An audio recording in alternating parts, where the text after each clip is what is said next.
Hi hello friends, అందరికీ Jai Shriram. Welcome back to నార్లవర్స్ YouTube channel అండి.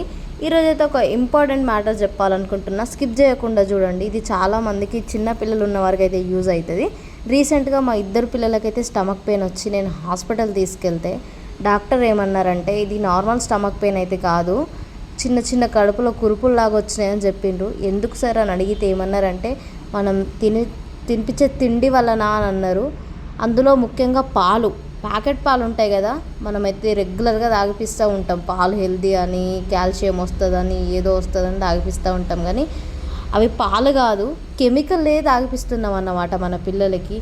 సో ప్లీజ్ అండి, పాల ప్యాకెట్స్ పిల్లలకి పట్టించే వాళ్ళు కొంచెం అవాయిడ్ చేయండి. కొంచెం కాదు, పూర్తిగా మానేసిన ప్రాబ్లం ఏం లేదు.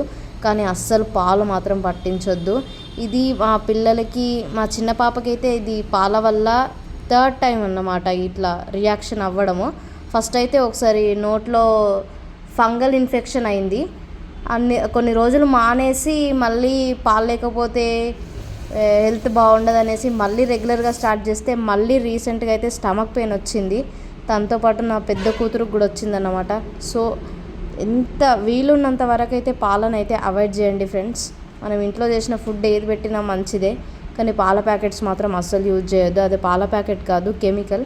ఓకే ఫ్రెండ్స్, వీడియో నచ్చితే లైక్ చేయండి. Bye friends.